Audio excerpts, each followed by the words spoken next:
Hello everyone. Varanya competition academy के NCERT foundation series में आप सबका स्वागत है। आज के इस वीडियो में हम लोग डिस्कस करने वाले हैं क्लास 7 के एनसीईआरटी ज्योग्राफी का 8 number chapter human environment interaction the tropical and सब ट्रॉपिकल रीजन के बारे में। तो चलिए बिना कोई टाइम वेस्ट किए हम लोग आज के इस चैप्टर को स्टार्ट करते हैं। लेकिन उससे पहले प्लीज़ आप लोग इस वीडियो को ज़्यादा से ज़्यादा शेयर कीजिए, लाइक कीजिए और मेरा यूट्यूब चैनल वरन्या कंपटीशन एकेडमी को सब्सक्राइब कीजिए। ठीक है, तो चलिए सबसे पहले देखते हैं कि हमें इस चैप्टर में पढ़ना क्या क्या है। तो अभी तक हम लोगों ने क्लास 7 के ज्योग्राफी में 7 चैप्टर तक कंप्लीट कर चुके हैं। यानी कि पहला chapter environment inside our earth, our changing earth, air, water, natural vegetation और human environment, settlement, transport and communication, इन सारे चैप्टर को हम लोग कवर कर चुके हैं। अगर आप वीडियो नहीं देखे हैं तो प्लीज़ जाइए मेरा यूट्यूब चैनल वरन्या कंपटीशन एकेडमी पे और उसको देखिए। ठीक है, तो आज बारी है चैप्टर 8 का human environment interactions the tropical and सब ट्रॉपिकल रीजन के बारे में। तो आज हम लोग पढ़ेंगे ह्यूमंस का जो नेचुरल इन्वायरमेंट के साथ इंटरेक्शन है उसके बारे में। लेकिन लिमिटेशन ये है कि हमें केवल रहना कहाँ पे है, तो ट्रॉपिकल और सब ट्रॉपिकल रीजन में ही रहना है। और इसमें भी लिमिटेशन है, जब हम लोग आगे बढ़ेंगे तो पता चल जाएगा कि लिमिटेशन क्या है। तो चैप्टर का नाम है human environment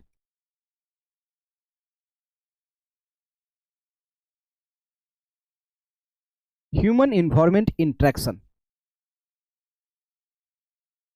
human environment interaction, और इसको दो रीजन में हमें पढ़ना है इंटरेक्शन। एक है ट्रॉपिकल रीजन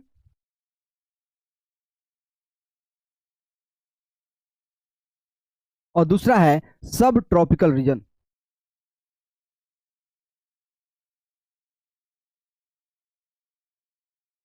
और उसमें भी ट्रॉपिकल रीजन में भी हमें एक लिमिटेशन दिया गया है कि हमें केवल अमेजॉन बेसिन के बारे में पढ़ना है।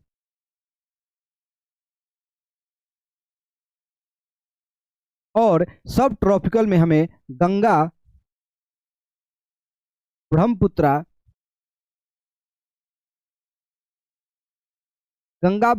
बेसिन के बारे में पढ़ना है। क्या क्या पढ़ना है? तो हमें पढ़ना है कि अमेजन बेसिन में यानी कि ट्रॉपिकल रीजन में सबसे पहले इसका लोकेशन क्या है। लोकेशन क्या है, यहां भी हमें लोकेशन के बारे में पढ़ना है। दूसरा हमें पढ़ना होगा कि इस एरिया में क्लाइमेट कैसा है,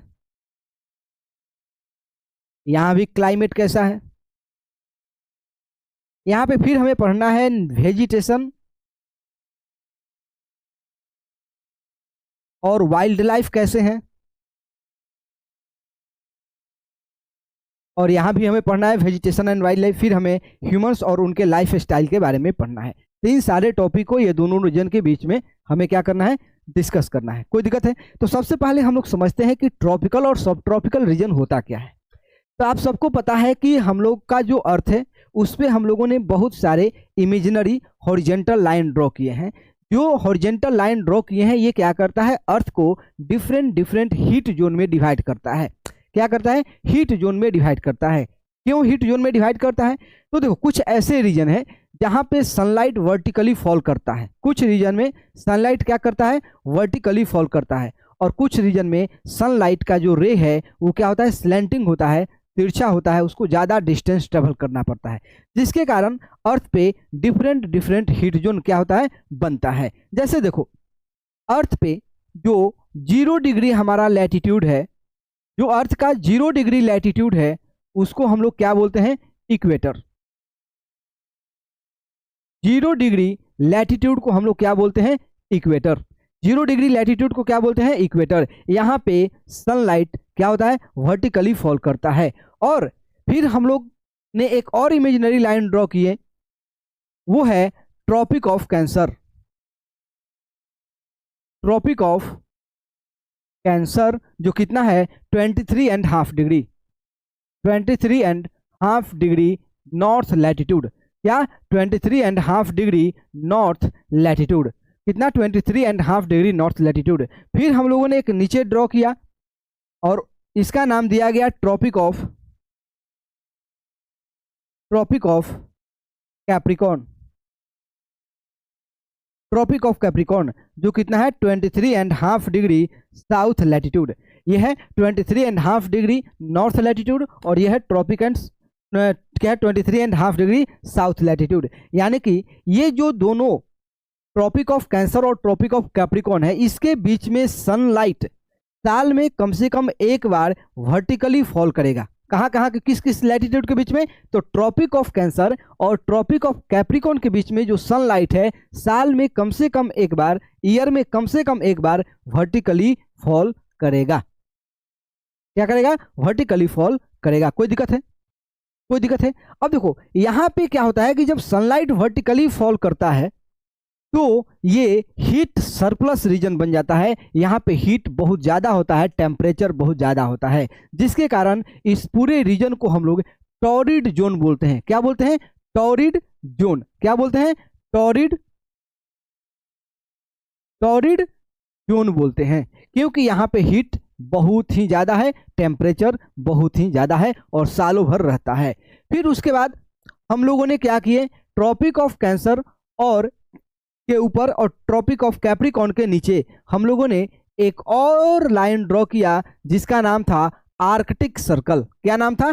आर्कटिक सर्कल। और नीचे था अंटार्कटिक सर्कल। जो आर्कटिक सर्कल है वो 66.5 डिग्री है, 66.5 डिग्री लैटिट्यूड है, और जो अंटार्कटिक सर्कल है ये भी 66.5 डिग्री लैटिट्यूड है। कोई दिक्कत है? अब देखो ट्रॉपिक ऑफ कैंसर और आर्कटिक सर्कल के बीच के रीजन को हम लोग टेम्परेट जोन बोलते हैं। क्या बोलते हैं? Temperate zone. और ट्रॉपिक ऑफ कैप्रिकॉर्न और अंटार्कटिक सर्कल के बीच के रीजन को भी क्या बोलते हैं? Temperate zone. टेम्परेट बोलो जोन। ठीक, ये टेम्परेट जोन, टॉरिड जोन, ये क्या है? ये अर्थ को हम लोगों ने जो डिफरेंट हीट जोन में डिवाइड किया गया है उसी हीट जोन का नाम है। तो सबसे ज्यादा टेम्परेचर कहाँ रहेगा? टॉरिड जोन में, यानी कि ट्रॉपिक ऑफ कैंसर और कैप्रिकॉर्न के बीच में। फिर जब हम लोग ट्रॉपिक ऑफ कैंसर और आर्कटिक सर्कल के बीच में जब हम लोग बात करेंगे तो यहाँ पे इस टॉरिड जोन के मुताबिक कंपेरिजन में वहां पे टेम्परेचर क्या होगा? कम होगा। और जब हम लोग आर्कटिक सर्कल के ऊपर जाएंगे और नॉर्थ पोल के बीच में जाएंगे, यानी कि नॉर्थ पोल और आर्कटिक सर्कल के बीच में के रीजन में जाएंगे, तो वहां पे टेम्परेचर बहुत कम हो जाता है, जिसके कारण वो एरिया क्या रहता है? फ्रिज्ड रहता है। क्या रहता है? फ्रिज्ड रहता है। तो देखो बात है कि अभी हम लोगों को पढ़ना है ट्रॉपिकल और सब ट्रॉपिकल रीजन के बारे में। इसके बारे में ट्रॉपिकल और सब ट्रॉपिकल रीजन के बारे में। तो एक बात ध्यान रखना, यह है हमारा टॉरिड जोन और यह है इक्वेटर। इक्वेटर के 10 डिग्री नॉर्थ, ध्यान से देखना, इक्वेटर के 10 डिग्री नॉर्थ और इक्वेटर के 10 डिग्री साउथ। इक्वेटर के 10 डिग्री नॉर्थ और इक्वेटर के 10 डिग्री साउथ लैटिट्यूड के बीच के रीजन को हम लोग बोलते हैं ट्रॉपिकल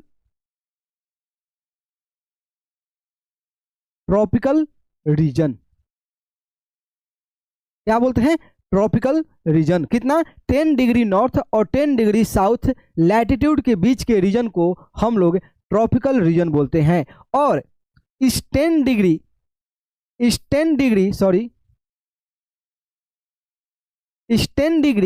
और 30 डिग्री के बीच के रीजन को 10 डिग्री और 30 डिग्री के बीच के रीजन को 10 डिग्री और 30 डिग्री के बीच के रीजन को हम लोग बोलते हैं सब ट्रॉपिकल रीजन। क्या बोलते हैं? सब ट्रॉपिकल रीजन। कोई दिक्कत है? एक है ट्रॉपिकल रीजन और दूसरा क्या था? सब ट्रॉपिकल रीजन। तो 10 डिग्री, सुनो, 10 डिग्री नॉर्थ और 10 डिग्री साउथ लैटिट्यूड के बीच के रीजन को ट्रॉपिकल रीजन बोलते हैं, और 10 डिग्री टू 30 डिग्री के रीजन के बीच में जो रीजन है उसको हम लोग क्या बोलते हैं? बोलो। उसको हम लोग बोलते हैं, बोलो, तो सब ट्रॉपिकल रीजन। क्या बोलते हैं? सब ट्रॉपिकल रीजन। तो ये जो रीजन है, ये ऊपर वाला, ये सब ट्रॉपिकल रीजन के अंदर आता है। कोई दिक्कत है? कोई दिक्कत है बोलो? कोई दिक्कत है? नहीं। अब देखो ध्यान से आगे बढ़ते हैं, अपने मेन बात पे आते हैं, जो मेन हमारा टॉपिक है। ठीक, लाइफ इन अमेजोन बेसिन। लेकिन सबसे पहले हमें पढ़ना क्या था? लोकेशन।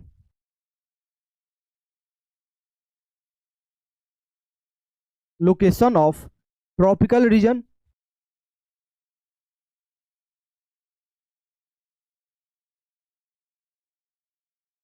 और इस ट्रॉपिकल रीजन में कहां तक हमें सीमित रहना है? द अमेजोन बेसिन तक। इससे आगे हम लोग या इससे ज्यादा हमें अभी नहीं पढ़ना है। ठीक है, अब देखो ये है अमेजोन बेसिन, ये और ये और ये। यहां पे है 0 डिग्री लैटिट्यूड, जिसको हम लोग बोलते हैं इक्वेटर। यह है 0 डिग्री लैटिट्यूड, यह है इक्वेटर। यह है 10 डिग्री और यह है 10 डिग्री।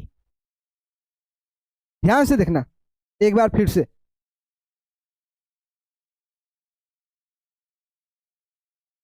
किसी भी तरह का कंफ्यूजन नहीं होना चाहिए पूरे चैप्टर में। ठीक है, ये देखो हमारा है 0 डिग्री लैटिट्यूड, ये है 10 डिग्री लैटिट्यूड नॉर्थ और ये है 10 डिग्री साउथ। रेड कलर दिखाई दे रहा है, ये है 10 डिग्री नॉर्थ और ये है 10 डिग्री साउथ। और इस दोनों रीजन, दोनों लैटिट्यूड के बीच के रीजन को हम लोग क्या बोलते हैं? Tropical region. क्या बोलते हैं?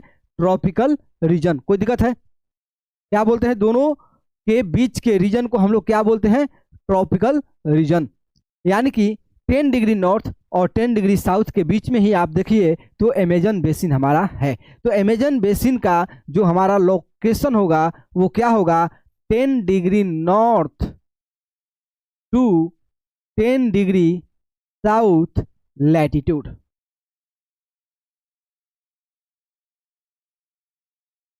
कितना लोकेशन क्या है? 10 degree north to 10 degree south latitude. अब देखिए कि इस रीजन के बीच से क्या गुजरता है? तो हमारा इक्वेटर। और इक्वेटर है जो साउथ अमेरिका के किस किस कंट्री से पास करता है?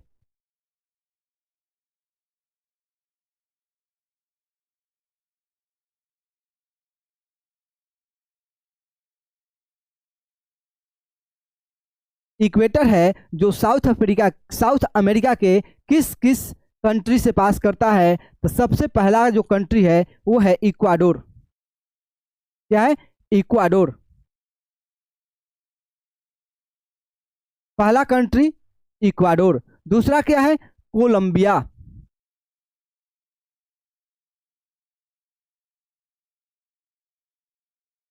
दूसरा क्या है?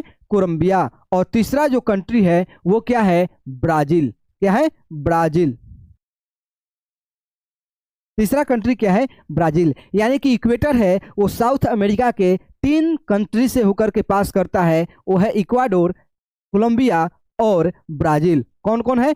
इक्वाडोर, कोलंबिया और ब्राजील। एक बात ध्यान रखना, बहुत बार क्वेश्चन पूछा गया है यूपीएससी और बीपीएससी जैसे एग्जाम में कि इनमें से पूरे साउथ अमेरिका के जो कॉन्टिनेंट है, इसमें जो कौन सा ऐसा कंट्री है जो लैंडलॉक कंट्री है?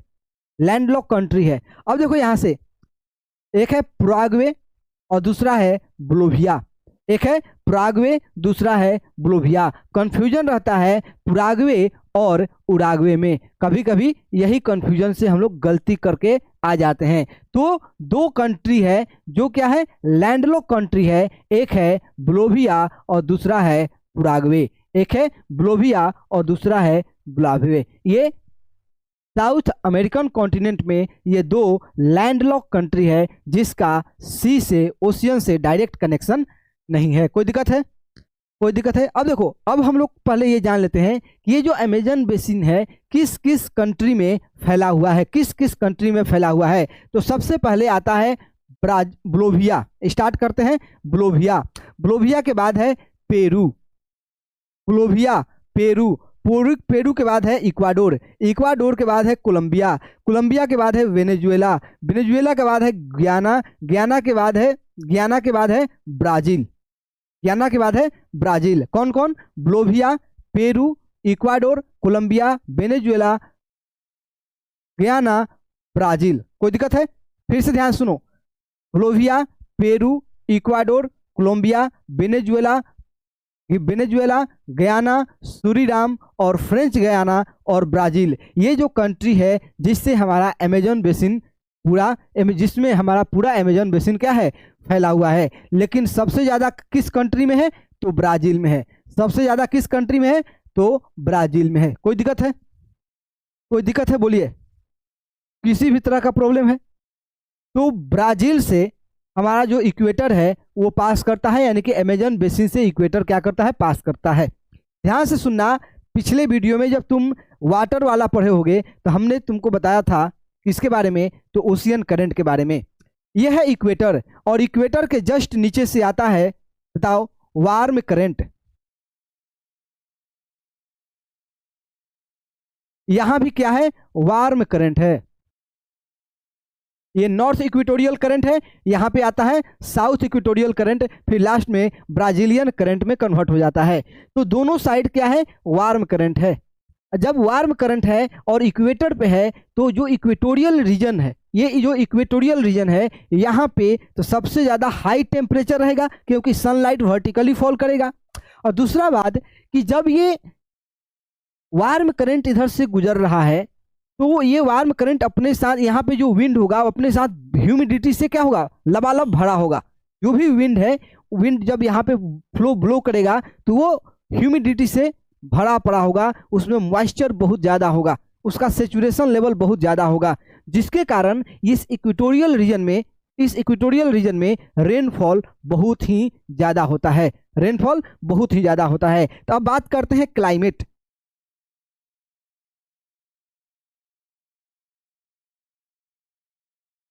क्लाइमेट, तो यहाँ पे जो क्लाइमेट होता है वो हॉट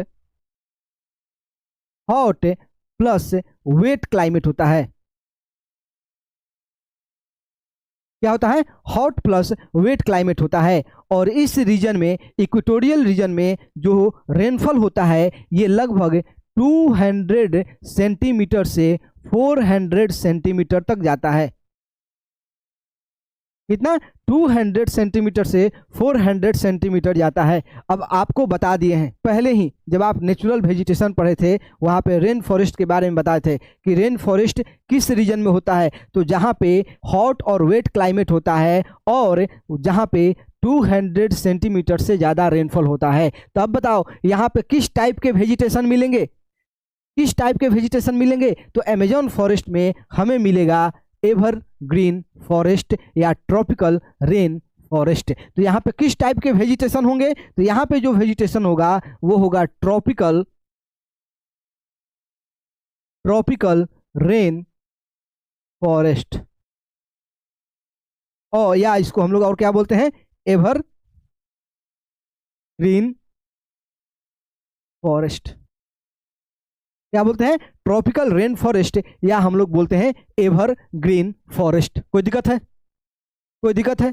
तो हमें पता चला कि जो अमेजन बेसिन है ये ट्रॉपिकल रीजन में आता है। जो अमेजन बेसिन है ये ट्रॉपिकल रीजन में आता है। इसका लोकेशन 10 डिग्री नॉर्थ से 10 डिग्री साउथ लैटिट्यूड के बीच में है। कितना? 10 डिग्री नॉर्थ से 10 डिग्री साउथ लैटिट्यूड के बीच में है। इक्वेटर इसके बीचों बीच से पास करता है।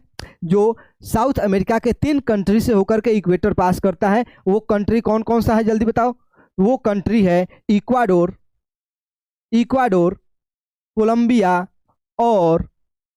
कोलंबिया और ब्राजील। इक्वेटर है जो साउथ अमेरिकन कॉन्टिनेंट के 3 कंट्री से होकर के पास करता है, इक्वाडोर, कोलंबिया और ब्राजील।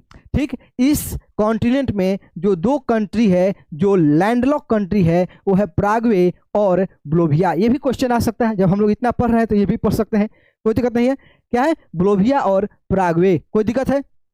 अमेजन फॉरेस्ट, अमेजन जो बेसिन है ये कौन कौन कंट्री में फैला हुआ है? तो है बोलिविया। कौन है? Bolivia, Peru, Ecuador, Colombia, Venezuela के थोड़ा सा पार्ट है, गयाना है, फिर है सूरीनाम और फ्रेंच गयाना और ब्राजील। ये कंट्री है जहां पे हमारा अमेजन बेसिन क्या है, फैला हुआ है। कोई दिक्कत, कोई दिक्कत है तो बोलिए।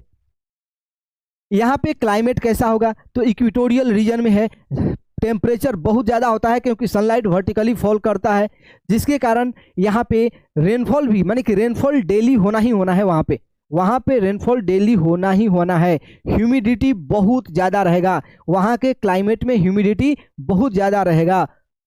तो यहाँ पे जो क्लाइमेट होगा वो हॉट और ह्यूमिड क्लाइमेट या हॉट और वेट क्लाइमेट होगा। कैसा, हॉट और वेट क्लाइमेट होगा। फिर यहाँ पे हॉट और वेट क्लाइमेट में रेन फॉरेस्ट कैसा मिलेगा, तो हमें ट्रॉपिकल एवरग्रीन या ट्रॉपिकल रेन फॉरेस्ट या ट्रॉपिकल एवरग्रीन फॉरेस्ट हमें देखने को मिलेंगे। कोई दिक्कत है, कोई दिक्कत है यहाँ पे, बोलो, आगे बढ़ते हैं। अब देखो वेजिटेशन क्या होगा, अभी हमने आपको बताया कि यहाँ पे हेवी रेनफॉल होता है, जिसके कारण थिक और डेंस रेन फॉरेस्ट क्या होते हैं, ग्रो करते हैं। अब देखो बात ध्यान से सुनना, जब हम लोग बात ट्रॉपिकल रीजन में हॉट और वेट क्लाइमेट का करते हैं तो ध्यान में जस्ट आना चाहिए कि यहाँ पे एक ट्रॉपिकल रेन फॉरेस्ट होगा। जब ट्रॉपिकल रेन फॉरेस्ट होता है तो उसमें हमें बस यही रखना है ध्यान कि यहाँ पे जो फॉरेस्ट होंगे ये बहुत डेंस होंगे। क्या होंगे, बहुत डेंस होंगे। उसके फ्लोर पे, फॉरेस्ट के, एवरग्रीन फॉरेस्ट के फ्लोर पे सनलाइट पहुंच ही नहीं पाता है। क्या नहीं होता है, सनलाइट नहीं पहुंच पाता है, जिसके कारण अंधेरा रहता है। क्या रहता है, अंधेरा रहता है। और वहाँ के जो पेड़ पौधे होते हैं, वेजिटेशन होते हैं, अपने आप में कंपटीशन करते हैं, एक दूसरे से कंपटीशन करते हैं कि कौन कितना ऊंचा जाएगा, कि ताकि वो सनलाइट को क्या करे, ट्रैप करे। सर्वाइवल ऑफ द फिटेस्ट, सुने हो ना, बस वही डिफिनेशन वहां भी चलता है। जो जितना फिट होगा, जो जितना तेजी से ऊपर जाएगा, वो उतना ही भोजन बना पाएगा और क्या रहेगा, हेल्दी रहेगा। कोई दिक्कत है।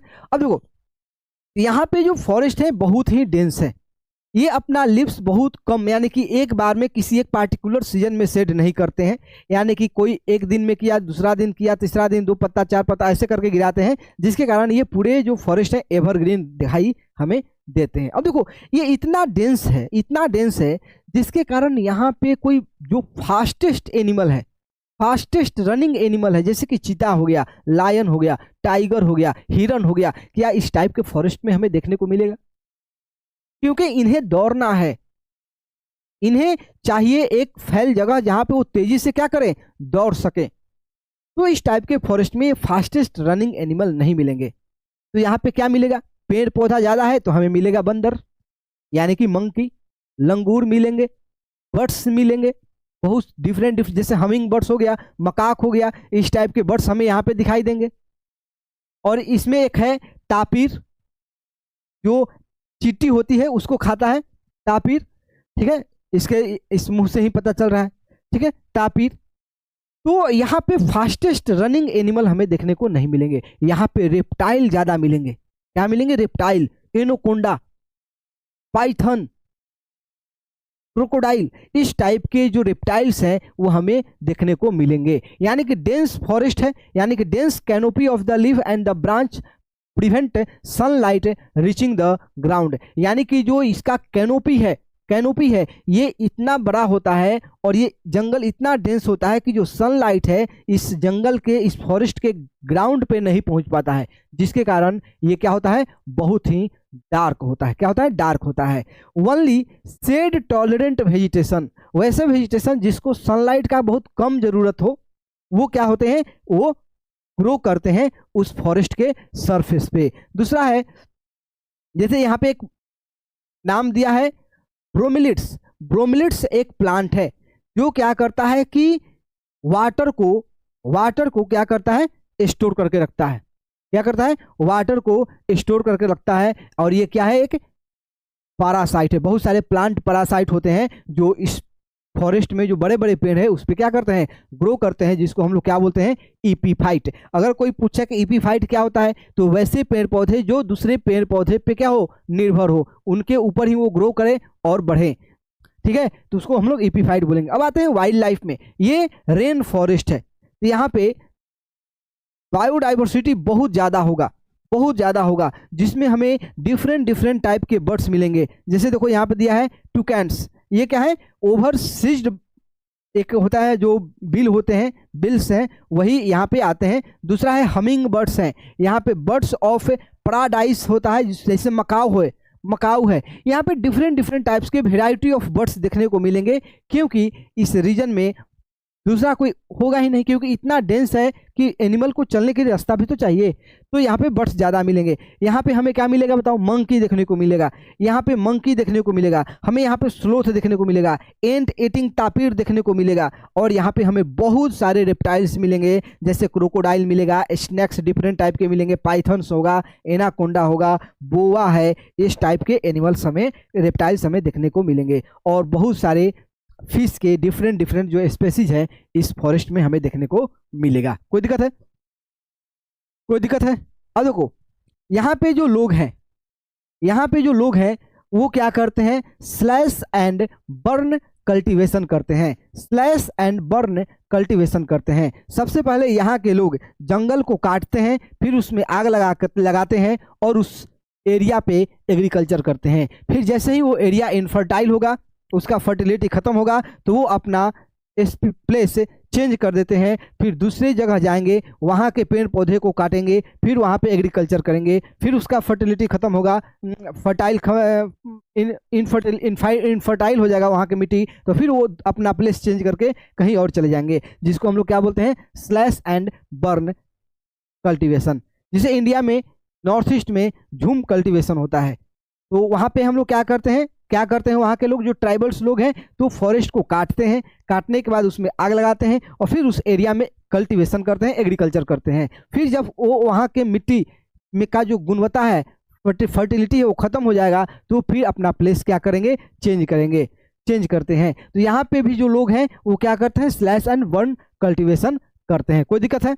अब देखो यहाँ पे जो स्टेपल फूड है वो है क्या है, मैन्योक है, जैसे कसावा है। यहाँ पे ग्रो करते हैं लोग underground potato, Topeka, pineapple, sweet potato, ये सब क्या करते हैं, वे लोग ग्रो करते हैं। लेकिन जब कैश क्रॉप का बात होता है तो इस रीजन में कॉफ़ी होता है, मेज होता है, कोकोआ होता है, जिसको कल्टीवेट किया जाता है। और जो ब्राज़ील का रियो डी जेनेरियो पोर्ट है, ये बहुत फेमस है कॉफ़ी और कोकोआ के एक्सपोर्ट के लिए, कोकोआ और कॉफ़ी के एक्सपोर्ट के लिए। अब देखो जो यहाँ पे लोग रहते हैं, ये एक स्पेशल टाइप के घर बनाते हैं, जो आपको इस पिक्चर में दिख रहा होगा।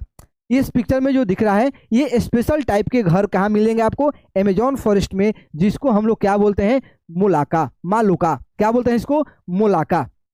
बोलो क्या बोलते हैं, मोलाका बोलते हैं। क्या बोलते हैं, मोलाका। नेक्स्ट आते मालुका बोलते हैं। क्या बोलते हैं इसको, मालुका बोलते हैं, सॉरी। नेक्स्ट आते हैं चेंजिंग लाइफ। लेकिन जब हमारे अंदर लालचपन आएगा, तो फिर वहाँ पे जो इंडिजिनस लोग हैं, जो ट्राइबल्स पीपल हैं, हम उनको तकलीफ देना स्टार्ट करते हैं। 1970 में ब्राज़ील क्या करता है कि इस अमेजॉन फॉरेस्ट से ट्रांस अमेजॉन रोड निकालता है, ट्रांस अमेजॉन हाईवे निकालता है, जिसके कारण जो इंडिजिनस लोग हैं उसको क्या किया जाता है, लोकेट किया जाता है, forcing indigenous people to relocate. उनको क्या किया जाता है, फोर्स किया जाता है कि आप अपने प्लेस को क्या करो, खाली करो, ताकि ये रोड क्या हो, आसानी से बन सके। फिर है डेवलपमेंट एक्टिविटी के कारण हम लोग बहुत ज़्यादा मात्रा में यहाँ के रेन फॉरेस्ट को नुकसान पहुँचा चुके हैं। और ये जो रेन फॉरेस्ट है, इसको बोला जाता है लंग्स ऑफ द अर्थ। इस फॉरेस्ट को, अमेजॉन रेन फॉरेस्ट को क्या बोला जाता है, लंग्स ऑफ द अर्थ। यानी कि ये हमारे इन्वायरमेंट में बहुत ज़्यादा मात्रा में ऑक्सीजन प्रोवाइड करता है, लेकिन हम लोग आज उसी फॉरेस्ट को क्या कर रहे हैं, काट रहे हैं। कोई दिक्कत है, बोलिए, कोई दिक्कत? तो अगर कोई आपसे कभी भी किसी भी एग्जाम में ये क्वेश्चन तो आ ही सकता है कि मालुका क्या है। तो मालुका क्या है, एक स्पेशल टाइप ऑफ हाउस है जो अमेजॉन रेन फॉरेस्ट में रहने वाले जो ट्राइबल्स लोग हैं वे बनाते हैं। कोई दिक्कत है, बताइए। अब हम आ गए गंगा ब्रह्मपुत्रा बेसिन में, और जो हमारा गंगा ब्रह्मपुत्रा बेसिन है ये कहाँ पे है, तो सब ट्रॉपिकल रीजन में है। गंगा ब्रह्मपुत्रा बेसिन कहाँ पे है? सब ट्रॉपिकल रीजन में है। और सब ट्रॉपिकल रीजन हम कहाँ से कहाँ तक बताए थे? तो 10 degree north to 30 degree north. कितना? 10 degree north latitude to 30 degree north latitude. तो जो हमारा गंगा ब्रह्मपुत्रा बेसिन है, क्या गंगा ब्रह्मपुत्रा बेसिन है, ये 10 degree north to 30 degree north latitude के बीच में क्या है? सिचुएटेड है। यानी कि ये एक प्लेन एरिया है। ध्यान से सुनो, ये जो एरिया है ये एक प्लेन एरिया है। ये कैसा एरिया है? एक प्लेन एरिया है। और बताओ प्लेन एरिया में कोई एक बड़ी रिवर फ्लो करती है तो वहाँ के जो लोग हैं वो क्या करेंगे? उस जंगल को काटेंगे और एग्रीकल्चर यानी कि खेती करने के लिए यूज करते हैं।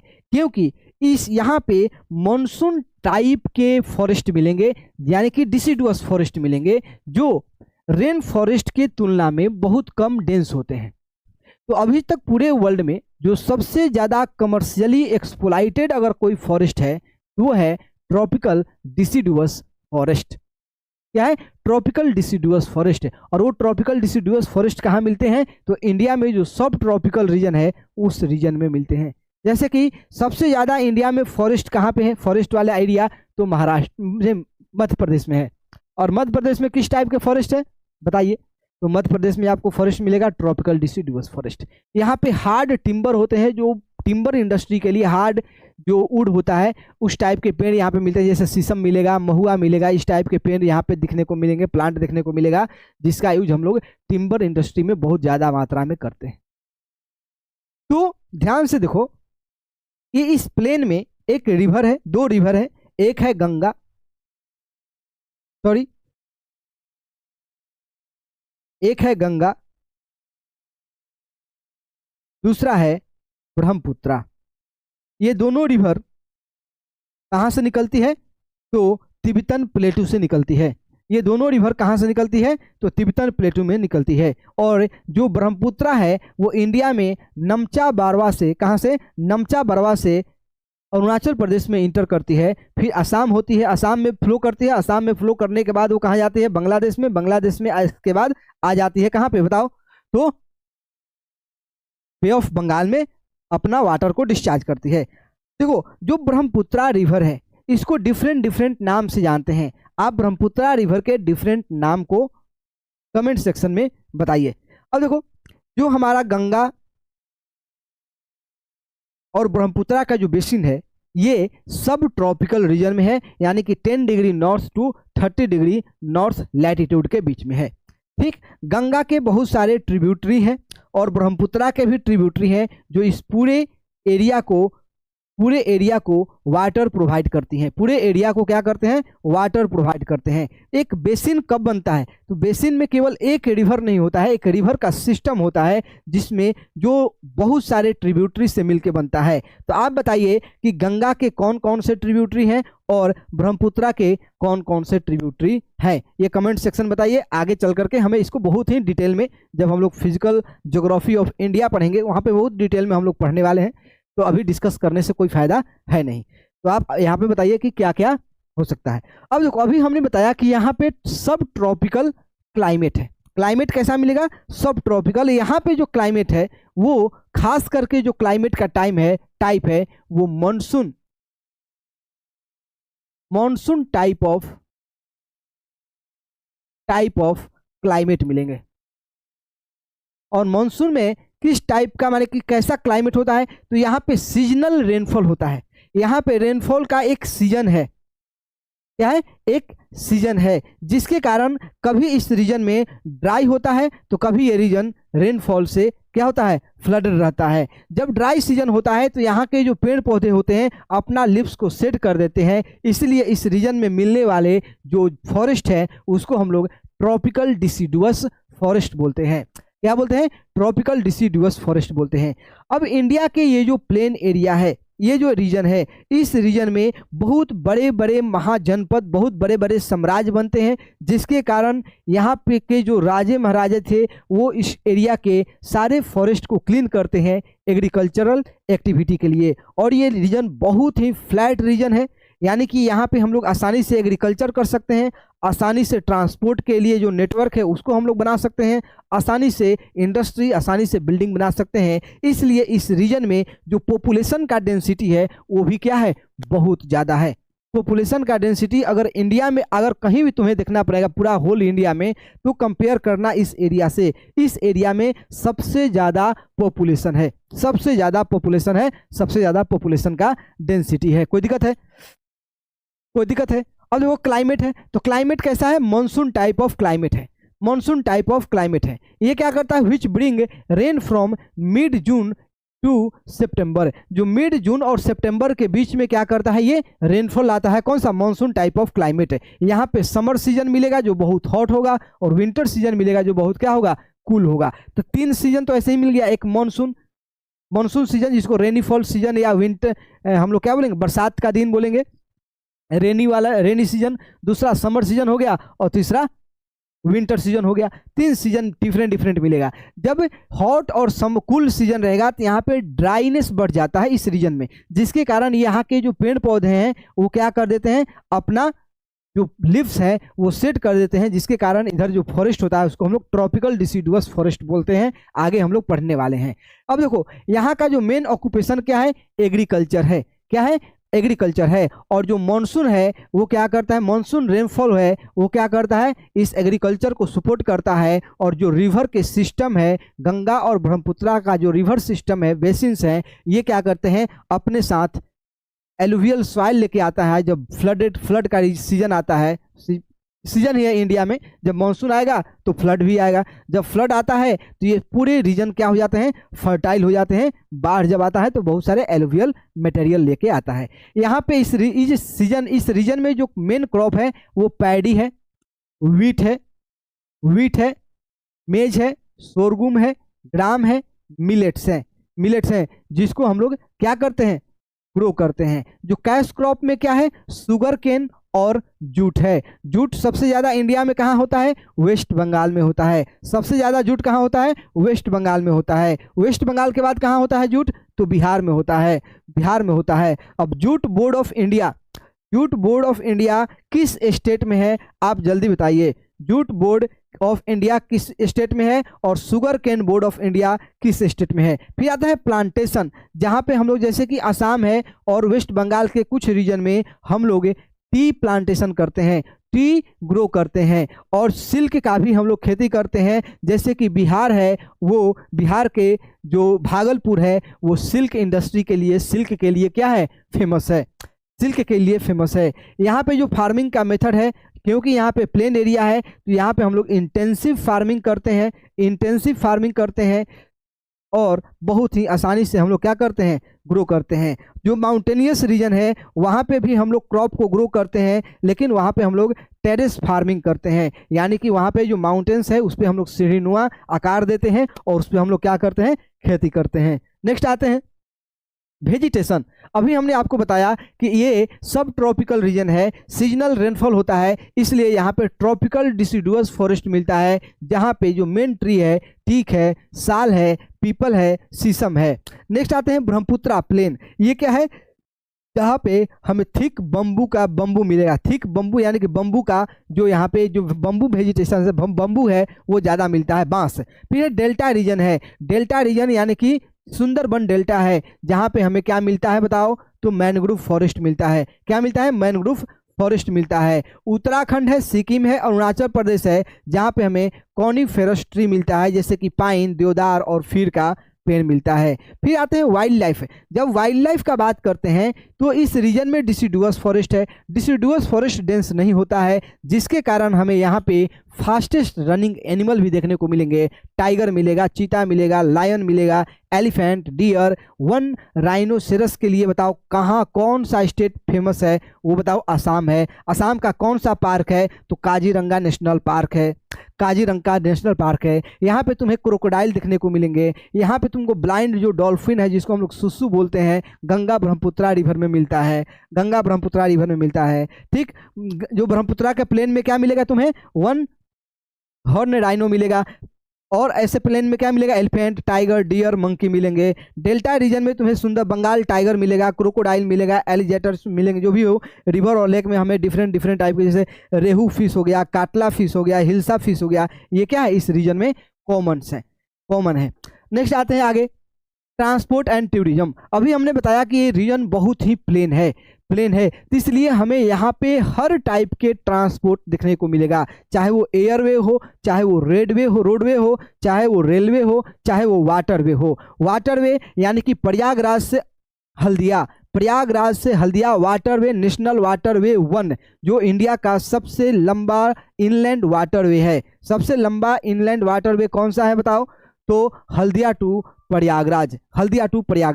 रेलवे है और यहाँ पे बड़े बड़े क्या है, रोड्स हैं, हाई एक्सप्रेसवे हैं, हाईवेज हैं, जो यहाँ पे क्या है, ये आसानी से हो सकता है ना, क्योंकि यहाँ पे हम लोग को ज़्यादा मेहनत नहीं करना है, कोई माउंटेनियस रीजन नहीं है, ये प्लेन रीजन है, हमें यहाँ पे सब चीज़ मिल सकता है। टूरिज्म में, इस एरिया में टूरिज्म तो भरमार है। रिलीजियस टूरिज्म हमें यहाँ पे ज़्यादा देखने को मिलेगा, और एडवेंचर जो टूरिज्म होता है वो भी देखने को मिलेगा। अगर एडवेंचर करना है तो हमें हिमालय पे जाना पड़ेगा, और रिलीजियस टूरिज्म के लिए हिमालय से लेकर के पूरा उत्तर प्रदेश, मध्य प्रदेश, बंगाल, असम भरा हुआ है।